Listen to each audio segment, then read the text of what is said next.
काबुली वाला मेरी 5 वर्ष की छोटी लड़की मिनी से पल भर भी बात किए बिना नहीं रहा जाता। ने लगी, काबुली वाला, ओ काबुली वाला। मैले कुचैले ढीले कपड़े पहने, सिर पर साफा बांधे, कंधे पर सूखे फलों की मैली झोली लटकाए, हाथ में अंगूरों की कुछ पिटारियां लिए, एक लंबा तगड़ा सा काबुली धीमी सी चाल से सड़क पर जा रहा था। उसे देखकर मेरी छोटी बेटी के हृदय में कैसे भाव उदय हुए ये बताना असंभव है। उसने जोरों से पुकारना शुरू किया। मैंने सोचा, अभी झोली कंधे पर डाले, सर पर एक मुसीबत आ खड़ी होगी और मेरा 70वां अध्याय आज अधूरा रह जाएगा।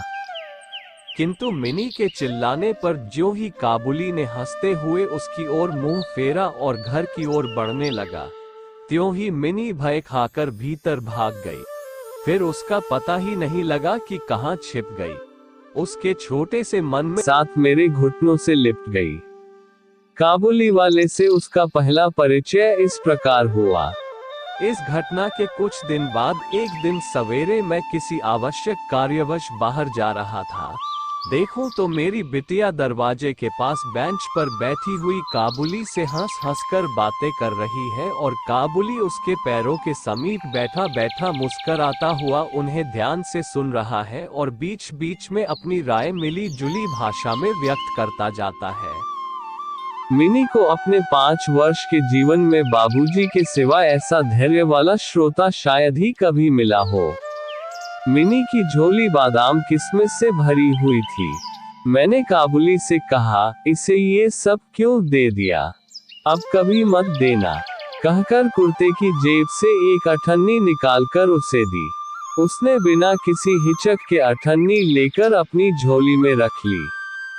कुछ देर बाद घर लौटकर देखता हूँ तो उस अठन्नी ने बड़ा भारी उपद्रव खड़ा कर दिया है।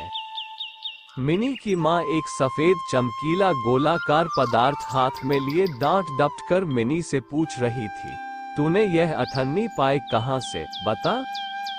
मिनी ने कहा, काबुली वाले ने दी है। काबुली वाले से तूने अठन्नी ली कैसे, बता? मिनी ने रोने का उपक्रम करते हुए कहा, लपेटे उषा चरण सवेरे की सैर करके घर की ओर लौट रहे थे। ठीक इस समय राह में एक बड़े जोर का शोर सुनाई दिया। देखा तो अपने उस रहमत को 2 सिपाही बांधे लिए जा रहे हैं। उनके पीछे बहुत से तमाशाई बच्चों का झुंड चला आ रहा है। रहमत के ढीले ढाले कुर्ते पर खून के दाग हैं और एक सिपाही के हाथ में खून से लथपथ छुरा। मैंने द्वार से बाहर निकलकर सिपाही को रोक लिया, पूछा, क्या बात है? कुछ सिपाही से और कुछ रहमत से सुना कि हमारे एक पड़ोसी ने रहमत से रामपुरी चादर खरीदी थी। उसके कुछ रुपए उसकी ओर बाकी थे, जिन्हें देने से उसने साफ इनकार कर दिया। बस इसी पर दोनों में बात बढ़ गई और रहमत ने छुरा निकालकर घोंप दिया।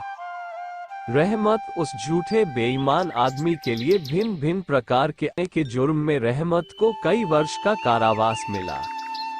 रहमत का ध्यान धीरे धीरे मन से बिल्कुल उतर गया। हम लोग अब अपने घर में बैठकर सदा के अभ्यस्त होने के कारण नित्य के काम धंधों में उलझे हुए दिन बिता रहे थे। तभी एक स्वाधीन पर्वतों पर घूमने वाला आदमी कारागार की प्राचीर में रहमत आया और अभिवादन करके खड़ा हो गया। पहले तो मैं उसे पहचान न सका। उसके पास न तो झोली थी और न पहले जैसे लंबे लंबे बाल और न चेहरे पर पहले जैसी दिव्य ज्योति ही थी। अंत में उसकी मुस्कान देखकर पहचान सका कि वह रहमत है। मैंने पूछा, क्यों रहमत, कब आए? उसने कहा, कल शाम को जेल से छूटा हूँ। सुनते ही उसके शब्द मेरे कानों में खट से बज उठे। किसी खूनी को मैंने कभी आंखों से नहीं देखा था। उसे देखकर मेरा सारा मन एकाएक सिकुड़ सा गया। मेरी यही इच्छा होने लगी कि आज के इस शुभ दिन में वह इंसान यहाँ से टल जाए तो अच्छा हो। मैंने उससे कहा, आज हमारे घर में कुछ आवश्यक काम है, सो आज मैं उसमें लगा हुआ हूँ। आज तुम जाओ, फिर आना। मेरी बात सुनकर वह उसी क्षण जाने को तैयार हो गया। पर दरवाजे के पास आकर कुछ इधर उधर देखकर बोला, क्या बच्ची को तनिक नहीं देख सकता? शायद उसे यही विश्वास था कि मिनी अब तक वैसी ही बच्ची बनी है। उसने सोचा हो कि मिनी अब भी पहले की तरह काबुली वाला, ओ काबुली वाला पुकारती हुई दौड़ी चली। मैं उसकी याद कर कर आपकी बच्ची के लिए थोड़ी सी मेवा हाथ में ले आया करता हूँ। मैं ये सौदा बेचने नहीं आता।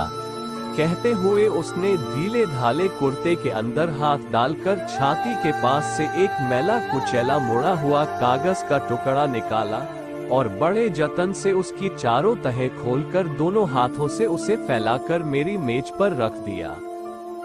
देखा कि कागज के उस टुकड़े पर एक नन्हे से हाथ के छोटे से पंजे की छाप है। फोटो नहीं, तेल चित्र नहीं, हाथ में थोड़ी सी कालिख लगाकर कागज के ऊपर उसी का निशान ले लिया गया है। अपनी बेटी के इस स्मृति पत्र को छाती से लगाकर रहमत हर वर्ष कलकत्ता के गली कूचों में सौदा बेचने के लिए आता है और तब वह कालिक चित्र मानो उसकी बच्ची के हाथ का कोमल स्पर्श उसके बिछड़े हुए विशाल हृदय में अमृत उड़ेलता रहता है। देखकर मेरी आंखें भर आई और फिर मैं इस बात को बिल्कुल ही भूल गया कि वह एक मामूली काबुली मेवा वाला है। मैं एक उच्च वंश का रईस हूँ।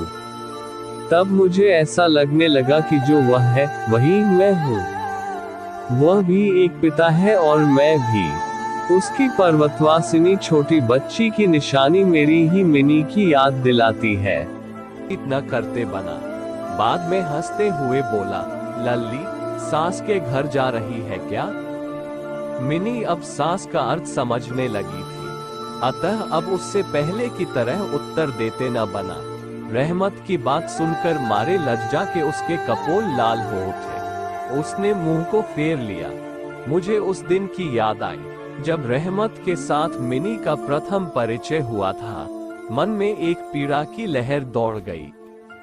मिनी के चले जाने के बाद एक गहरी सावता वह उससे पहले जैसी नहीं पाएगा। इन 8 वर्षों में उसका क्या हुआ होगा कौन जाने।